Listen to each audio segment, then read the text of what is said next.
Yo, what's going on, guys? It's your boy Psycho, and I'm going to be reviewing Season 6, Episode 5 of The Walking Dead, called Now. And so, as we start out first in the episode, we see Rick, and I wasn't sure whether it was going to start out with Rick and him yelling at the gate, or if it was going to start out to a slow beginning like some of the other episodes do instead of jumping right into it.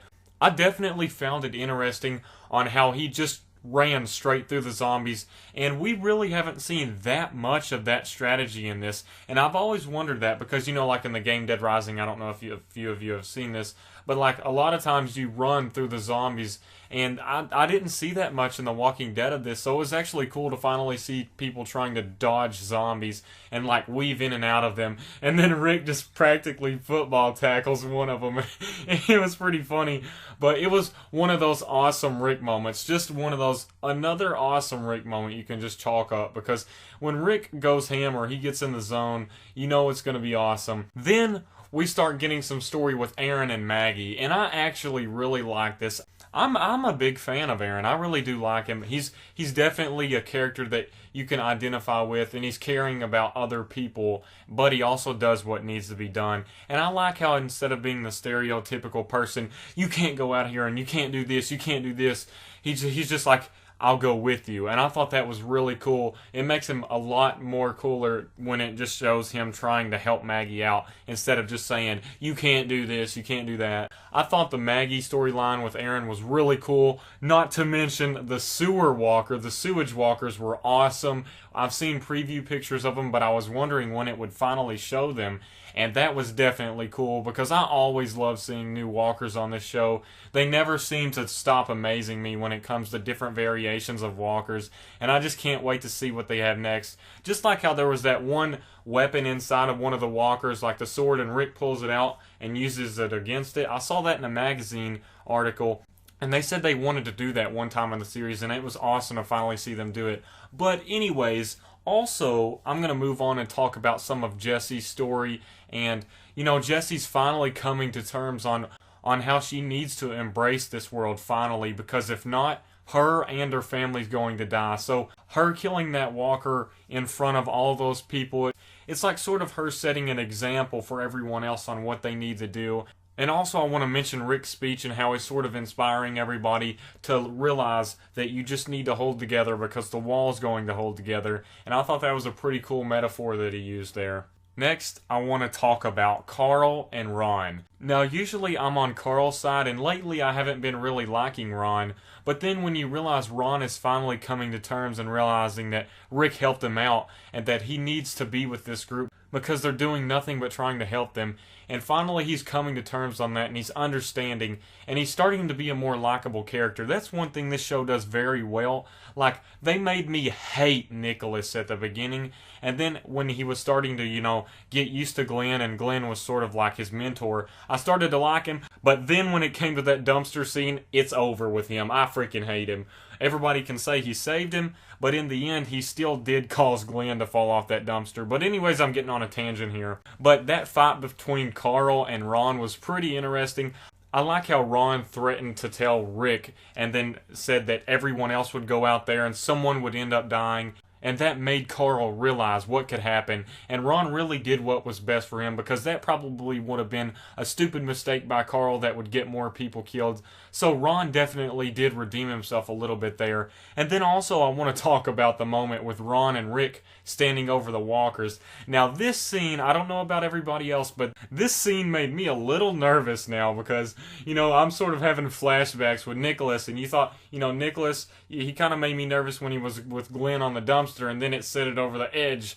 Pun not intended. But when he knocked Glenn over, so I was afraid Ron was maybe going to try and get him back for killing his dad and try something on Rick, and that was really making me nervous. Like, that really did make me nervous. He just really came up there to practically thank him and tell Rick that he understood what he meant by that, and he's trying to come to terms on this world and get identified with it. Then we got the big bomb drop by Maggie, finally, as Aaron and Maggie were in the tunnel about to get out, and they knew it would be sort of a suicide mission to try and leave. Aaron's, of course, trying to redeem himself and do his duty by helping someone at least get another life back instead of just letting everybody else die and not do anything about it. But Maggie dropped the bomb on us that she is pregnant. And a lot of people were expecting this. There was a couple of hints in a few episodes before, and I was sort of expecting it as well. You know, like how Glenn told Maggie to stay back and not worry about him and things like that. It kind of edged around the idea that she could be pregnant. And we finally have this confirmation. And I just think, holy crap, please don't pull another Lori on us and get her killed. This is definitely going to add some things to the mix, and I'm excited to see what can happen in the future with that. We also got the scenes with Rick and Jesse. You know, we got some interaction between them, and we saw that, you know, he tells her that they don't bury killers inside the walls, and I definitely agree with this. I mean, are you really going to bury somebody that comes in your place and kills your people and cuts them up into pieces and all that? Like, no way. I also want to talk about the scene where Spencer, he's at the food pantry and he sees all of these people going into free-for-all mode and just taking food instead of trying to stretch it out for the next few days. And they're all just going into that mode where they only care about themselves. And he talks about how people have to come together and care about each other, and if we don't do that, this could be the start of the ending for the Alexandrian group. And I really like that, but then later on you see that he pulls sort of a Father Gabriel hypocrite move, where he takes it all himself and says, you know, that would be the end of it if everyone saw each other doing it, but if just one person, then it wouldn't matter. And I just thought, wow, I was just starting to like you. Then he starts to self-entitle himself about how he shot the truck, and of course that's the second time you hear it and you're thinking, alright, we heard it the first time, quit bragging now. Then he drops the bomb on Deanna about how everything is her fault, and you can sort of see that perspective because she tried to make everyone soft, but at the same time she tried to keep the humanity in people. And the Alexandrians are definitely weak, but they do care about other people. I just gotta say, I like Rick's group better. They're 10 times better. Just to discuss a few more scenes, the scene with Deanna and the leftover wolf as a zombie was pretty awesome. She breaks that bottle and just starts stabbing him in the chest, and I think that she purposely didn't go for the head. She wanted to have some time to take some anger out and get a few hits in on him and just take it out, because I know that she knows to hit him in the head, but I think she just used that as some way to get her anger out. And you could definitely see the blood all over her. She released a little bit of that anger. And then Rick just comes up and ends it for her because he sees that she's sort of taking out that anger and he understands that. Finally, I want to mention the scene with Rick and Jesse.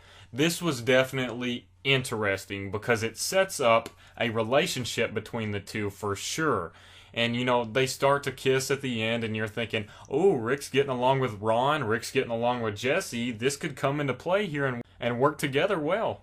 So we can definitely see a relationship forming here. We just gotta wait till the next episode, and I think this future episode is going to be extremely awesome. We got Daryl, Sasha, Abraham, and I think this is going to be the episode where Daryl gets captured by the wolves. I'm not sure, but that's my prediction. As always, guys, I really appreciate you guys watching the review. It honestly means a lot. I love to get to talk to other Walking Dead fans and discuss it. But if you're in the comments below, comment what you think is going to happen, what you think of the episode, and remember to always be polite to fans, because we're all fans and friends, not enemies. As always, guys, thank you for watching. Peace out.